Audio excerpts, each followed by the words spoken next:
Hello दोस्तों, welcome back to our channel. तो जैसा कि हमने पिछले एपिसोड में देखा था, वांग लिन ने पूरे 400 सालों के इंतजार के बाद मास्टर fu जियान को खत्म करते हुए अपनी फैमिली का बदला ले लिया था, जिसके बाद वो अपनी जिंदगी की नई मंजिलों को तलाश करने के लिए एक अनजाने सफर पे निकल चुका था। उसका अब ये सफर उसे कहाँ ले जाता है, उसके बारे में हमें आज के इस कमाल के एपिसोड में पता चलेगा। तो चलिए बिना और ज्यादा टाइम जाए किए बढ़ते हैं अपनी आज की वीडियो की तरफ। तो इस एपिसोड की शुरुआत में हम वांग लिन को ही देखते हैं, जो कि बहुत ही तेजी से उड़ता हुआ जाओ किंगडम के टेलीपोर्टेशन एरिया की तरफ जा रहा था। असल में वहाँ पे वांग लिन के पीछे एक बहुत ही ज्यादा पावरफुल कल्टीवेटर मास्टर पड़ा हुआ था, जो कि जब से वांग लिन टेंगिया सिटी से निकला था तब से लगातार उसके पीछे करते हुए उसके पास आ रहा था। हालांकि वांग लिन ने वहाँ पे उस कल्टीवेशन मास्टर की कल्टीवेशन को देखने की भी बहुत ज्यादा कोशिश की थी, लेकिन उसके बावजूद भी वांग लिन ने उस कल्टीवेशन मास्टर की कल्टीवेशन को नहीं देख पा रहा था, और यही बात वांग लिन को वहाँ पे परेशान कर रही थी। इसलिए वो जल्द से जल्द एंशिएंट टेलीपोर्टेशन फॉर्मेशन का इस्तेमाल करते हुए जाओ किंगडम से निकल जाना चाहता था। और जैसे ही वांग लिन वहाँ पे एंशिएंट टेलीपोर्टेशन पोर्टल के पास आता है, तो उसने वहाँ पे और ज्यादा देर न करते हुए जल्दी से अपने गोल्ड स्टोन्स का इस्तेमाल करके उस फॉर्मेशन को एक्टिवेट कर दिया था। लेकिन इस बीच हम देखते हैं कि वो कल्टीवेशन मास्टर भी वहाँ पे वांग लिन के काफी करीब आ चुका था, पर वांग लिन उससे पहले वहाँ से टेलीपोर्ट हो गया था। लेकिन वांग लिन के टेलीपोर्ट होते ही उसने वहाँ पे अपना अटैक भी उसके पीछे भेज दिया था, और उसी के साथ साथ उस एंशिएंट टेलीपोर्टेशन फॉर्मेशन को भी वहाँ पे डिस्ट्रॉय कर दिया था। इसी से हमें पता चलता है कि वो कल्टीवेशन मास्टर कितना ज्यादा ताकतवर था। वहीं वो कल्टीवेशन मास्टर जिसका नाम नाइडू था, और उसी के साथ साथ उसके अंदर 5 एलिमेंट्स की पावर भी थी, जिसके चलते वो किसी गॉड के जितना ताकतवर था। लेकिन वांग लिन को वहाँ पे इस तरह से उस एंशिएंट टेलीपोर्टेशन एरो को एक्टिवेट करते हुए देखकर मास्टर नाइडू भी वहाँ पे वांग लिन से काफी ज्यादा इंप्रेस हो गया था, क्योंकि इस टेलीपोर्टेशन फॉर्मेशन को एक्टिवेट करने के लिए गॉड स्पिरिचुअल स्टोन्स हर किसी के पास नहीं होते। जबकि वहीं दूसरी तरफ हमें टेलीपोर्टेशन टनल का सीन दिखाया जाता है, जिससे होता वो वांग लिन वहाँ पे भागने की कोशिश कर रहा था, लेकिन मास्टर नाइडू का वो अटैक था कि वहाँ पे उसका पीछे छोड़ने का नाम ही नहीं ले रहा था। हालांकि वांग लिन अपने डिवाइन ब्लेडी थंडर ऑरा का इस्तेमाल करते हुए उसे वहाँ पे डिस्ट्रॉय करने की कोशिश करता है, लेकिन इस सब का भी वहाँ पे कोई फायदा नहीं होता। जो देखकर वांग लिन कहता है तो इसका मतलब है कि ये ट्रांसफॉर्मेशन सोल रियलम का कल्टीवेटर है, लेकिन सोल ट्रांसफॉर्मेशन रियलम के कल्टीवेटर्स के साथ तो मैं पहले भी फाइट कर चुका हूँ। इसकी कल्टीवेशन उन सभी से बहुत ही ज्यादा अलग लग रही है। और ये सोचकर वांग लिन वहाँ पे और ज्यादा देर ना करते हुए जल्दी से पास के एक टेलीपोर्टेशन फॉर्मेशन से बाहर आ गया था, जिसका एहसास वहाँ पे मास्टर नाइडू को भी हो जाता है। और वो वहाँ पे वांग लिन की पास को देखकर कुछ सोचते हुए खुद से ही कहता है, इसकी पास तो मुझे बहुत ही ज्यादा जानी पहचानी लग रही है, कहीं ये वही तो नहीं है। और इस बारे में पता लगाने के लिए मास्टर नाइडू बहुत ही तेजी से वांग लिन के पीछे चला गया था, जहाँ वांग लिन ने अपने मस्कीटो फ्लाइंग बीस्ट होता वो बहुत ही तेजी से भाग रहा था। और साथ ही साथ उसे वहाँ पे ये भी एहसास हो गया था कि ये मास्टर नाइडू उसे खत्म करने के इरादे से आया है। इसलिए वांग लिन ने भी वहाँ पे उसका मुकाबला करने के लिए अपने सोल कैचिंग फ्लैग को बाहर निकाल लिया था, और उसी के साथ साथ उसे वहाँ पे बराबरी की टक्कर देने के लिए अपने डिवाइन ब्लेडी थंडर ऑरा का इस्तेमाल करते हुए वहाँ पे हेवनली ट्रिब्यूलेशन को भी क्रिएट कर लिया था। लेकिन अभी वांग लिन वहाँ पे ये सब सेटअप कर ही रहा था कि तभी हम देखते हैं कि मास्टर नाइडू बहुत ही तेजी से आगे बढ़ते हुए उसके सामने आके रुक जाता है, जहाँ वो वांग लिन के हाथ में उस डिवाइन फ्लैग को देखकर और भी ज्यादा चौंकते हुए खुद से ही कहता है, इसके अंदर तो मुझे प्योर हेवन का ऑरा महसूस हो रहा है, जिसका इस्तेमाल करते हुए ये लड़का कभी भी हेवनली ट्रिब्यूलेशन को क्रिएट कर सकता है। और ये कहकर वो खुद ही वहाँ पे हंसते हुए कहता है कि मैंने ये कभी नहीं सोचा था कि ऐसे मामूली से छोटे से वर्ड के अंदर मुझे ऐसा कमाल का मैजिक वेपन देखने को मिलेगा। वहीं मास्टर नाइडू को इस तरह से अपने डिवाइन फ्लैग को देखते हुए पाकर वांग लिन भी शुक्र करते हुए खुद से ही कहता है कि शुक्र है अपनी इस जर्नी को शुरू करने से पहले मैंने इस डिवाइन फ्लैग को रिफाइन कर लिया था, जो कि अभी तक भी यहाँ पे मेरी जान बचाते हुए आ रहा है। और ये सोचकर वांग लिन वहाँ पे मास्टर नाइडू से सवाल करते हुए पूछता है, सीनियर आपसे मुझे किलिंग ऑरा महसूस हो रहा था, इसलिए मैं अपनी जान बचाते हुए आपसे भाग रहा था, लेकिन क्या आप मुझे बता सकते हैं कि आखिर आप मेरा पीछा क्यों कर रहे थे? वांग लिन की ये बात सुनकर मास्टर नाइडू वहाँ पे सीरियस होते हुए अपने मन में कहता है कि मेरी कल्टीवेशन पहले किसी कारण बहुत ज्यादा लो हो गई है, और अब मेरे पास बस 3 एलिमेंट्स की ही पावर बची हुई है, और इस सब के बावजूद अगर मैं फिर भी यहाँ पे इस लड़के के साथ फाइट करता हूँ तो इसका सबसे ज्यादा नुकसान मेरी कल्टीवेशन को ही होगा, जो कि अभी के लिए मैं अफोर्ड नहीं कर सकता। और ये सोचकर मास्टर नाइडू वहाँ पे वांग लिन से कहता है कि तुम्हारे पास मेरी एक चीज है, तुम्हें वो स्टोरी बैग तो याद ही होगा जो तुम्हें एंशिएंट गॉडलैंड से मिला था, उसे मुझे वापस लौटा दो, मैं बस उसी के लिए तुम्हारा पीछा कर रहा था। उस स्टोरी बैग के बारे में सुनकर हम देखते हैं कि वांग लिन को भी वहाँ पे स्टोरी बैग के बारे में याद आता है, जो कि उसे एंशिएंट गॉडलैंड के एक पवेलियन ट्रायर हाउस से मिला था, और ऊपर से उस स्टोरी बैग के ऊपर सील भी लगी हुई थी, जिसकी वजह से वांग लिन उसे ओपन भी नहीं कर सकता था। इसलिए वांग लिन वहाँ पे और ज्यादा देर ना करते हुए जल्दी से वो स्टोरी बैग मास्टर नाइडू की तरफ ही बढ़ा देता है, जो देखकर मास्टर नाइडू वांग लिन को बताता है कि जब मैं एंशिएंट गॉडलैंड के अंदर गया था तो किसी कारण मेरी कल्टीवेशन वहाँ पे बहुत ज्यादा कम हो गई थी, और ऊपर से एंशिएंट गॉडलैंड के जनरल्स भी मेरे पीछे पड़ चुके थे, इसलिए मजबूरन मुझे अपने स्टोरी बैग को उसी पवेलियन ट्रायर हाउस के अंदर छुपाना पड़ा, क्योंकि इसके अलावा मेरे पास और कोई भी रास्ता नहीं था। और अगर मेरा ये स्टोरी बैग उनके हाथों में लग जाता तो मेरे लिए वहाँ पे और भी ज्यादा मुसीबत पैदा हो सकती थी। लेकिन जब मैं अपने स्टोरी बैग को लेने के लिए वापस पवेलियन हाउस के अंदर गया तो तब तक मेरे स्टोरी बैग वहाँ से गायब हो चुका था। लेकिन मेरी किस्मत अच्छी थी कि ये तुम्हारे हाथों में लगा, इसलिए तुम्हारा पीछे करते हुए मैं यहाँ तक चला आया। लेकिन हम देखते हैं कि वांग लिन को तो वहाँ पे सबसे कोई भी मतलब नहीं था। वो मास्टर नाइडू से कहता है कि अब जब मैंने आपका स्टोरी बैग आपको वापस लौटा दिया है तो मेरे ख्याल से मुझे अब यहाँ से निकलना चाहिए। और ये कहकर जैसे ही वंग लिन वहाँ से जाने लगता है तो मास्टर नायडू ने अचानक ही पीछे से वहाँ पे उसके ऊपर अटैक कर दिया था। लेकिन वंग लिन भी वहाँ पे पहले से ही उसके हमले के लिए तैयार था, इसलिए वंग लिन ने भी वहाँ पे अपने डिवाइन ब्लडी थंडर ऑरा का इस्तेमाल करते हुए मास्टर नायडू के ऊपर अटैक करते हुए उसके अटैक को वहाँ पे बहुत ही इजीली डिस्ट्रॉय कर दिया था। हालांकि इसमें वंग लिन को काफी ज्यादा तकलीफ हुई थी, लेकिन वो यहाँ पे ऐसे ही हार नहीं मान सकता था, इसलिए उसने वहाँ पे अपने डिवाइन ब्लडी थंडर ऑरा के साथ साथ अपने ब्लैक ऑरा को भी वहाँ पे बाहर निकाल लिया था, जिससे वो वहाँ पे अपने डिवाइन फ्लैग के साथ कंबाइन करते हुए एक बहुत ही ज्यादा पावरफुल अटैक को क्रिएट करने लगा था। ये वंग लिन का अब तक का सबसे पावरफुल अटैक था, जिसके इस्तेमाल करते हुए वो सोल ट्रांसफॉर्मेशन रियलम तक के कल्टीवेटर्स को भी हरा सकता था। और जब मास्टर नायडू वहाँ पे वंग लिन के उस खतरनाक अटैक की पावर को महसूस करता है तो वो जल्दी से वंग लिन को वहाँ पे रोकते हुए कहता है कि रुको रुको, इतना ज्यादा गुस्सा मत हो। जिसपे वंग लिन वहाँ पे कोल्ड टून में मास्टर नायडू से कहता है कि मेरे ख्याल से पहले आपने मेरे ऊपर अटैक किया था। जिसपे मास्टर नायडू वहाँ पे स्माइल करते हुए वंग लिन से कहता है कि अभी अभी तुमने मेरे अटैक को रोकने के लिए जिस रेड लाइटनिंग का इस्तेमाल किया था वो वाकई काफी ज्यादा कमाल की पावर है। इवन उसे देखकर मैं खुद भी शौक हूँ कि तुम्हारे जैसे कल्टीवेटर के पास एक्सट्रीम डिवाइन पावर है। पहले तो मुझे लगा था कि तुम्हारे हाथ में जो ये डिवाइन फ्लैग है वो गलती से तुम्हारे हाथ में लग गया होगा, लेकिन अब मुझे एहसास हो रहा है कि तुम्हारे पास तो इस डिवाइन फ्लैग से भी ज्यादा खतरनाक डिवाइन पावर है। मास्टर नायडू की ये बात सुनकर वंग लिन वहाँ पे दोबारा कोल्ड टून में उनसे कहता है कि मेरे ख्याल से अब मुझे यहाँ से निकलना चाहिए। और ये कहकर वंग लिन मास्टर नायडू को अलविदा कहते हुए वहाँ से जाने लगा था, जो देखकर मास्टर नायडू पीछे से ही बोलते हुए उससे कहता है क्या तुम अपनी इस एक्सट्रीम डिवाइन पावर को बढ़ाना नहीं चाहते। ये सुनते ही हम देखते हैं कि वंग लिन भी वहीं पे रुक जाता है और मास्टर नायडू ने वहाँ पे वंग लिन का ध्यान अपनी तरफ खींचने के लिए वहाँ पे एक 5 एलिमेंट वाली एनर्जी बॉल को भी बाहर निकाल लिया था, जिसके अंदर एक्सट्रीम पावर मौजूद थी, जिससे देखते ही वंग लिन को भी वहाँ पे काफी बड़ा झटका लगता है, क्योंकि ऐसी खतरनाक चीज उसने भी आज तक अपनी लाइफ में कभी नहीं देखी थी। और मास्टर नायडू वंग लिन को वहाँ पे उस चीज के बारे में बताते हुए कहता है कि इसे हमारी दुनिया में कलरफुल रियलम कहते हैं। हालांकि ये कलरफुल रियलम मेरा नहीं है, मेरे एक दोस्त का है जिसने अपने मरने से पहले मुझे दिया था। तो यहाँ पे मैं आपको उस कलरफुल रियलम के बारे में आसान लफ्जों में समझा देता हूँ। तो जैसा कि आप जानते हैं कि वंग लिन को नेशन सोल रियलम में ब्रेक थ्रू करने के लिए अपने पहले वाली सोल कोर को डिस्ट्रॉय करके एक नई सोल कोर को रिफाइन करना पड़ा था, लेकिन उस सोल कोर की पोटेंशियल इतनी ही थी कि उसकी मदद से बस कोड रियलम तक ही जाया जा सकता था। लेकिन मास्टर नायडू के हाथों में जो कलरफुल रियलम था उसे रिफाइन करते हुए न सिर्फ 5 एलिमेंट की पावर्स को कंट्रोल किया जा सकता था, बल्कि उसी के साथ साथ आप अपने कल्टीवेशन पाथ को बढ़ाते हुए गोड रियलम को भी ब्रेक थ्रू कर सकते थे। और ये बात मास्टर नायडू की प्लेनेट में आम बात थी, जिसका मतलब था कि वो किसी बहुत ही ज्यादा स्ट्रॉन्ग प्लेनेट से बिलोंग करते थे। मुझे उम्मीद है अब आपको कलरफुल रियलम के बारे में अच्छी तरह से पता चल गया होगा। अगर फिर भी आप इस सीरीज की कल्टीवेशन पावर्स के बारे में अच्छी तरह से जानना चाहते हैं तो नीचे कमेंट करके बता देना, मैं उसके ऊपर एक अलग सी वीडियो बना दूंगा। वहीं मास्टर नायडू अपनी बात आगे बढ़ाते हुए वंग लिन से कहता है कि मेरा वो दोस्त जिसने मरने से पहले मुझे ये कलरफुल रियलम दिया था, तुम मुझे यहाँ पे बार बार उसी की याद दिला रहे हो, क्योंकि वो भी बिल्कुल तुम्हारी तरह ही था। और मुझे लगता है तुम्हारे जैसा एक एक्सट्रीम पावर वाला कल्टीवेटर इस छोटी सी दुनिया में रहकर अपना टाइम जाया कर रहा है। तुम्हारे पास डिवाइन कॉन्शियसनेस एनर्जी है, जिसे अगर तुम सही से चैनलाइज करो तो तुम फ्यूचर में बहुत ही ज्यादा आगे जा सकते हो, पर इसके लिए तुम्हें स्टार कल्टीवेशन क्रिस्टल की जरूरत होगी, जो कि तुम्हें इस मामूली सी दुनिया के अंदर तो कभी भी नहीं मिलने वाला। वो तुम्हें 6 स्टार कल्टीवेशन कंट्री या फिर उससे ऊपर लेवल की कंट्री में ही मिलेगा, लेकिन वहाँ पे भी उस स्टार कल्टीवेशन क्रिस्टल को पाना बहुत ही ज्यादा मुश्किल काम है। आज तक उसे पाने के लिए न जाने कितने ही लोगों ने अपनी कुर्बानियां दी हैं, पर तुम्हारे अंदर एक खास पावर है जिसके चलते मुझे लगता है कि तुम बहुत ही इजीली उस स्टार कल्टीवेशन क्रिस्टल को हासिल कर लोगे और उसका इस्तेमाल करते हुए अपनी लिमिट्स को भी ब्रेक थ्रू कर पाओगे। और ये कहकर मास्टर नायडू वहाँ पे अपने उस स्टोरी बैग का इस्तेमाल करके वहाँ पे एक टेलीपोर्टेशन फॉर्मेशन बनाने लगे थे। लेकिन वहाँ से जाने से पहले वो वंग लिन से कहते हैं कि अगर तुम्हें फ्यूचर में उस कल्टीवेशन क्रिस्टल स्टार की जरूरत हुई तो तुम मुझे ढूंढते हुए 5 कल्टीवेशन प्लैनेट्स के अंदर आ जाना। मेरा नाम नायडू है, मेरे नाम की मदद से तुम मुझे बहुत ही इजीली वहाँ पे ढूंढ लोगे। और ये कहते हुए मास्टर नायडू वहाँ से चला गया था, जिसके जाते ही वंग लिन वहाँ पे चैन की सांस लेते हुए खुद से ही कहता है कि शुक्र है इस कल्टीवेशन मास्टर के साथ मेरी फाइट नहीं हुई, वरना उसका मुझे बहुत ज्यादा नुकसान होता। और ये कहते हुए वंग लिन वहाँ पे केव के अंदर आ गया था, जहाँ पे आकर उसने खुद को शांत करते हुए अपनी कल्टीवेशन को भी स्टार्ट कर दिया था। जहाँ कल्टीवेट करते हुए वंग लिन अपने मन में ही कह रहा था कि अगर मैं किसी तरह से अपने क्लोन को सोल ट्रांसफॉर्मेशन रियलम तक पहुंचा देता हूँ तो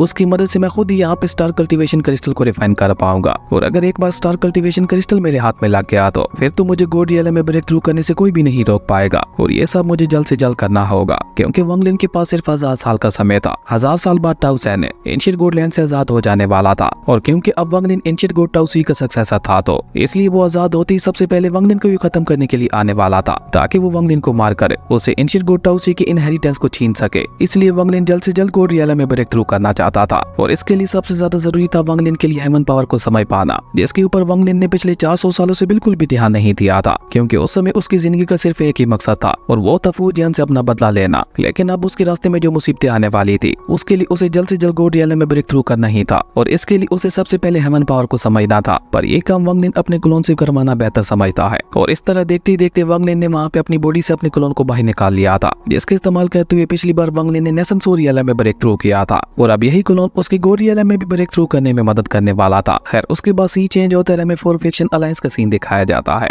जहाँ वांग लिन हेवन पावर के बारे में पता लगाने के लिए आम मोटल लोगों के बीच में आ गया था और एक नॉर्मल मोटल की तरह वहाँ पे अपना काम भी करने लगा था। और इसी तरह जब वांग लिन जड़ी बूटियों को लेकर फोर फिक्शन अलायंस की सिटी की तरफ जा रहा था, तो रास्ते में उसकी मुलाकात लू जिंग के साथ होती है, जो कि वहाँ पे अपनी प्रिंसेस को लेकर सिटी की तरफ ही जा रहे थे। लेकिन अब क्योंकि धीरे धीरे वहाँ पे रात होने लगी थी, इसलिए वो लोग एक जगह पे रुककर रात वहीं गुजारने का डिसाइड करते हैं। और लू जिंग ने वहाँ पे वांग लिन को भी अपने साथ रुकने की ऑफर दे दी थी, क्योंकि वो वांग लिन को मेडिकल डॉक्टर समझ रहा था। और जब वो वांग लिन से इस बारे में पूछता है, तो वांग लिन भी उसे झूठ बोलते हुए कहता है कि हाँ मैं मेडिकल डॉक्टर ही हूँ। जो सुनकर लू जिंग के दिल में वांग लिन के लिए इज्जत वहाँ पे और भी ज्यादा बढ़ चुकी थी, और वो वहाँ पे वांग लिन को बताता है कि कैसे उनकी प्रिंसेस बहुत ही ज्यादा बीमार है, जिनका इलाज आज तक बड़े से बड़ा मास्टर भी नहीं कर पाया। तो प्लीज क्या आप एक बार चल के हमारी प्रिंसेस को देख सकते हैं, जिसके लिए वांग लिन भी मान जाता है, क्योंकि ये मोटल वर्ल्ड को ज्वाइन करने का उसके पास एक बहुत ही अच्छा मौका था। और जब वांग लिन वहाँ पे जाकर उस प्रिंसेस की पल्स को चेक करता है, तो वांग लिन उसे देखते ही वहाँ पे समझ गया था कि उसकी बॉडी के अंदर पॉइजन है, इसलिए उसने जल्दी से वहाँ पे अपने पास से 2 लीव्स को बाहर निकाल कर उनके अंदर अपनी डिवाइन कॉन्शियसनेस एनर्जी को डालते हुए लू जिंग को दे दिया था, और उसे कहता है कि इसे अपनी प्रिंसेस को खिला देना, इसे खाते ही वो ठीक हो जाएंगी। लेकिन वांग लिन की ये बात सुनकर हम देखते हैं कि लू जिंग को अब वहाँ पे इसके ऊपर शक होने लगा था कि वांग लिन वाकई डॉक्टर है भी या नहीं, क्योंकि भला इन 2 मामूली सी लीव से क्या ही हो सकता था। पर अभी लू जिंग वहाँ पे ये सब सोच ही रहा था कि तभी हम देखते हैं कि प्रिंसेस का पर्सनल मेडिकल डॉक्टर बाहर आकर जब उन लीव्स को चेक करता है, तो उसने वहाँ पे उन लीव के अंदर मौजूद एनर्जी को भी महसूस कर लिया था, जिसे महसूस करते ही वो मेडिकल डॉक्टर वहाँ पे बहुत ज्यादा हैरान हो गया था। और वो जल्दी से वांग लिन को ग्रीट करते हुए उससे पूछता है कि हमें ये लीव प्रिंसेस को कैसे खिलानी है, जिसपे वांग लिन उसे जवाब देते हुए कहता है कि बस ऐसे ही खिला दो। खैर उसके बाद देखते ही देखते वहाँ पे इसी तरह से रात हो जाती है, जहाँ वांग लिन एक जगह पे बैठा हुआ अपनी पास्ट की मेमोरीज को याद कर रहा था, जिसके चलते हम देखते हैं कि वांग लिन की बॉडी से वहाँ पे बहुत ही ज्यादा पावरफुल किलिंग और भी निकल रहा था, जो कि उसकी मेमोरीज का ये एक हिस्सा था, क्योंकि पिछले 400 सालों में उसने न जाने कितने ही लोगों को मारा था, और कहीं न कहीं ये उन सभी की जादू से ही बना हुआ किलिंग हो रहा था, जिससे वांग लिन अपनी जान छुड़ाना चाहता था, क्योंकि इस किलिंग ऑरा के चलते वो कभी भी हेवन पावर को नहीं समझ सकता था। उसे तो एक सेंट की तरह अपने दिल को बहुत ज्यादा शांत करना था, तभी कहीं जाकर वो हेवन पावर को महसूस कर सकता था। इसलिए हम देखते हैं कि वांग लिन वहाँ पे उस इवल किलिंग ऑरा को हेवनली स्टोन्स के अंदर कैप्चर करने लगा था, और देखते ही देखते उस इवल किलिंग ऑरा को वहाँ पे अपने हेवनली स्टोन्स के अंदर कैप्चर करते हुए उसे वहाँ पे अपने पास रख लिया था। और ऐसा होते ही हम देखते हैं कि वांग लिन वहाँ पे पूरी तरह से शांत हो चुका था। तभी लू जिंग वहाँ पे वांग लिन के पास आकर उसे वाइन का जार देते हुए कहता है, जूनियर ब्रदर तुम्हारे वो मैजिकल लीव्स तो वाकई काफी ज्यादा कमाल के थे, हमारी प्रिंसेस अब बिल्कुल ठीक हो चुकी है, इसलिए मेरी फैमिली हमेशा तुम्हारी एहसान मंद रहेगी। और ये कहकर लू जिंग वहाँ पे वांग लिन को अपने साथ वाइन पीने की ऑफर करता है, जिसे वांग लिन भी बांधते हुए वहाँ पे उसके साथ वाइन पीने लगा था। और इन पलों को एंजॉय करते हुए वांग लिन वहाँ पे लू जिंग से कहता है कि आज मैं बरसों बाद किसी के साथ इस तरह से बैठकर वाइन पी रहा हूँ, जिसपे लू जिंग भी वहाँ पे खुश होते हुए कहता है तो फिर देर किस बात की, देखते हैं सबसे पहले अपने जार को कौन खत्म करता है। और इस तरह देखते ही देखते उन दोनों ने मिलकर वहाँ पे काफी सारे वाइन के जार्स को खत्म कर दिया था, जिसका वांग लिन के ऊपर तो कोई असर नहीं होता। लेकिन लू जिंग बेचारा वहाँ पे पूरी तरह से नशे में टाइट हो गया था, जिसके बाद वो वहाँ पे अपने दोस्तों के साथ मस्ती करते हुए वहीं पे ही बेहोश होकर गिर गया था, जो देखकर लू जिंग के सभी साथी वहाँ पे उसका मजाक उड़ाते हुए जोर जोर से हंसने लगे थे। और आज न जाने कितने 100 सालों के बाद ये सब देखकर वांग लिन के फेस के ऊपर भी एक मुस्कुराहट आ गई थी। पिछले 400 सालों में आज पहली बार ऐसा हो रहा था कि वांग लिन अपने दिल से मुस्कुरा रहा है, और ये सब वांग लिन को वहाँ पे बहुत ज्यादा अच्छा भी लग रहा था, जिसके चलते अब धीरे धीरे वहाँ पे उसका दिल और भी ज्यादा शांत होते चले जा रहा था। और अब की बार जब वांग लिन वहाँ पे हेवन पावर को महसूस करने की कोशिश करता है, तो अचानक ही वहाँ पे आसपास की प्योर हेवन स्पिरिचुअल एनर्जी इकट्ठा होते हुए वहाँ पे वांग लिन की बॉडी के अंदर जाने लगी थी। और जैसे जैसे वो हेवनली स्पिरिचुअल एनर्जी वहाँ पे वांग लिन की बॉडी के अंदर जा रही थी, वैसे वैसे वांग लिन वहाँ पे अपने ब्रेक थ्रू के और भी ज्यादा करीब होते चले जा रहा था। और देखते ही देखते इसी तरह वहाँ पे थोड़ी ही देर में वांग लिन वहाँ पे नेशन सोरियलम की मिडिल स्टेज में ब्रेक थ्रू कर गया था। और आज पहली बार ऐसा हो रहा था कि किसी कल्टीवेटर ने इस तरह से अपना ब्रेक थ्रू किया हो। और ये देखकर वांग लिन भी वहाँ पे बहुत ज्यादा हैरान था, क्योंकि ये तो उसने भी नहीं सोचा था कि वो हेवन पावर को समझते हुए इतनी जल्दी नेशन सोरियलम की मिडिल स्टेज में ब्रेक थ्रू कर जाएगा। और अब वांग लिन को वहाँ पे लगने लगा था कि मोटर रियलम को ज्वाइन करने का उसका फैसला बिल्कुल ठीक था, इसलिए वो उन सभी मोटल्स के पास जाकर बैठते हुए उन हसीन पलों को वहाँ पे एंजॉय करने लगा था,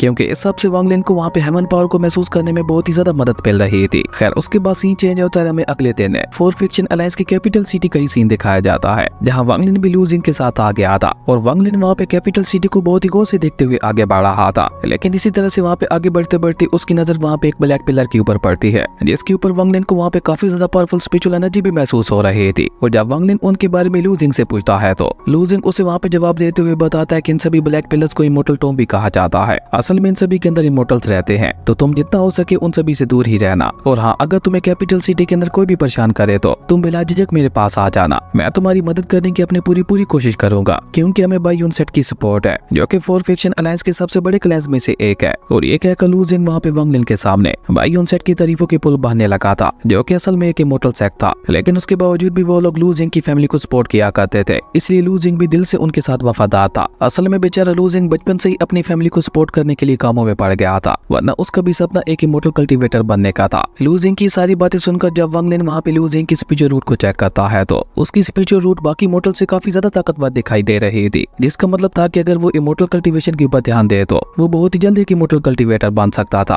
और वांग लिन भी उसे वहाँ पे यही नसीहत करते हुए कहता है कि इमोर्टल कल्टीवेटर बनने की कोई भी उम्र नहीं होती। अगर तुम वाकई एक इमोर्टल कल्टीवेटर बनना चाहते हो तो तुम आज से ही इसकी शुरुआत कर सकते हो। जिसपे लू जिंग उससे कहता है कि अगर ऐसी बात है तो फिर तुम भी मेरे साथ क्यों नहीं ट्राई करते। जिसपे वांग लिन जवाब देते हुए कहता है कि मुझे इमोर्टलिटी में कोई भी दिलचस्पी नहीं है, मैं बस खुशी खुशी एक नॉर्मल मोर्टल की जिंदगी गुजारना चाहता हूँ और उसके बाद अपने लाइफ साइकिल को पूरा करते हुए खुशी खुशी अपनी मौत को एक्सेप्ट करना चाहता हूँ। वांग लिन की ये सारी बातें सुनकर तो हम देखते हैं कि लू जिंग के दिल में अब वांग लिन के लिए इज्जत वहाँ पे और भी ज्यादा बढ़ चुकी थी। खैर, उसके बाद लू जिंग ने वहाँ पे वांग लिन को उस कैपिटल सिटी के अंदर सर्वाइव करने के लिए अपने पास से कुछ पैसे भी निकाल कर दे दिए थे वांग लिन को उसकी मेडिकल फीस का बोल कर, जिसपे वांग लिन भी वहाँ पे उसका शुक्रिया अदा करते हुए अपनी मंजिल की तरफ निकल चुका था। लेकिन अभी वांग लिन वहाँ पे मार्केट से होता हुआ आगे बढ़ ही रहा था कि तभी एक शॉपकीपर अपनी दुकान से एक बूढ़े को धक्का देते हुए उसे वहाँ पे बाहर फेंक देता है, जो कि असल में उन सभी को वहाँ पे बहुत ज्यादा तंग कर रहा था। वहीं वो बूढ़ा सीधा वहाँ पे वांग लिन के कदमों में आके गिरता है, जैसे वांग लिन वहाँ पे इग्नोर करते हुए चुपचाप वहाँ से आगे बढ़ गया था। लेकिन वो बूढ़ा भी जल्दी से उठकर वांग लिन के पीछे जाकर उसके सामने आते हुए उससे कहता है, तुम्हारी बॉडी से मुझे अलग ही तरह की ऊर्जा महसूस हो रही है, और अगर तुम मेरे बताए हुए तरीके पे चलो तो तुम हेवन पावर को समझते हुए बहुत ही जल्द इमोर्टल कल्टीवेटर बन सकते हो। उस सोल मास्टर की ये बात सुनकर हम देखते हैं कि वांग लिन वहाँ पे अपने मन में कहता है कि मैंने अपनी कल्टीवेशन को पूरी तरह से छुपा के रखा हुआ है, जिसे ये ओल्ड मास्टर चाहकर भी नहीं देख सकता। तो इसका मतलब है कि ये बुढ़ा यहाँ पे हवा में ही तीर चलाने की कोशिश कर रहा है। और ये सोचकर वांग लिन वहाँ पे उसे एक बार फिर से इग्नोर करते हुए आगे बढ़ जाता है। लेकिन वांग लिन अभी वहाँ से आगे बढ़ ही रहा था कि तभी वो ओल्ड मास्टर वांग लिन को पीछे से ही कहता है कि अगर तुमने सही तरीके से हेवन पावर को नहीं समझा तो तुम कभी भी ये गॉड नहीं बन पाओगे। अब उस ओल्ड मास्टर की ये बात सुनते ही हम देखते हैं कि वांग लिन के कदम भी वहाँ पे खुद ब खुद ही रुक जाते हैं, और वो जल्दी से पीछे मुड़कर उस ओल्ड मास्टर से सवाल करते हुए पूछता है कि आखिर तुम हो कौन।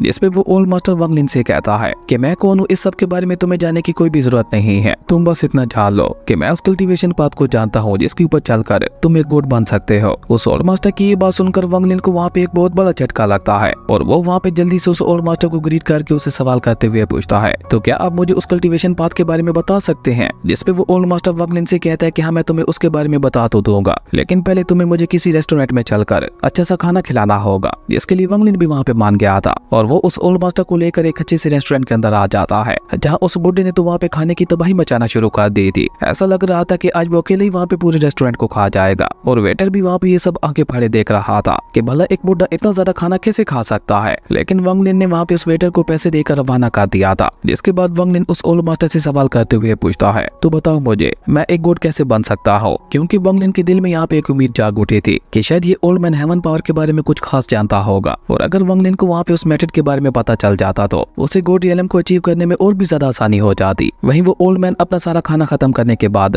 तो तुम हेवन पावर के रूल्स को समझना चाहते हो, लेकिन हेवन पावर को समझने से पहले मैं तुम्हें बता दूं, तुम्हें आर्टिस्टिक कॉन्सेप्शन को समझना होगा। अगर तुमने एक बार आर्टिस्टिक कॉन्सेप्शन को समझ लिया तो फिर तुम्हें गॉड बनने से कोई भी नहीं रोक सकता। लेकिन वो ओल्ड मास्टर इससे आगे वांग लिन को कुछ बता पाता उससे पहले ही वो वहाँ पे बहुत ही बुरी गैस खारिज करने लगा था, और वो ओल्ड मास्टर बहुत ही चालाकी से बाथरूम का बहाना बनाकर वहाँ से भाग जाता है। और जब वांग लिन वहाँ पे अपनी डिवाइन कॉन्शियसनेस एनर्जी का इस्तेमाल करते हुए उसका पीछा करता है, तो अगली गली में जाते ही वो ओल्ड मास्टर वहाँ पे बहुत ही अजीब तरीके से गायब हो गया था, जो देखकर वांग लिन को भी वहाँ पे एक बहुत बड़ा झटका लगता है। पर वांग लिन भी इतनी आसानी से उसका पीछा कहाँ छोड़ने वाला था, इसलिए वांग लिन ने वहाँ पे पूरी मार्केट को छान मारते हुए उस ओल्ड मास्टर को ढूंढ लिया था, जो कि वांग लिन की तरह वहाँ पे बाकी लोगों को भी बेवकूफ बनाते हुए उन्हें गॉड बनने की लालच दे रहा था। असल में ये सब उस बुड्ढे के रोज का काम था, आउटसाइडर्स को अपनी बातों में फंसा कर उनसे अच्छा खाना खाना। लेकिन वांग लिन को अभी तक भी उस ओल्ड मास्टर के अंदर कोई तो खास बात लग रही थी। उसके बाद वांग लिन वहाँ पे उस कैपिटल सिटी के अंदर एक शॉप खरीदता है, ताकि वो यहाँ पे अपने माता पिता वाला बिजनेस करते हुए वुडन आर्टिफैक्ट्स को बनाकर बेच सके। लेकिन जब वांग लिन वहाँ पे उस शॉप के अंदर आता है, तो वो बिल्कुल वांग लिन को अपने घर की तरह ही दिखाई दे रही थी, जिसके चलते हम देखते हैं कि वांग लिन को वहाँ पे अपने माता पिता के साथ बिताए हुए पल भी याद आने लगे थे। और इसलिए वांग लिन को ये शॉप इतनी ज्यादा पसंद आती है कि वांग लिन ने एडवांस में वहाँ पे पूरा किराया दे दिया था। जिसके बाद वांग लिन ने वहाँ पे अच्छी तरह से उस शॉप की सफाई करते हुए अगले दिन से ही वहाँ पे वुडन क्राफ्ट को बनाना शुरू कर दिया था,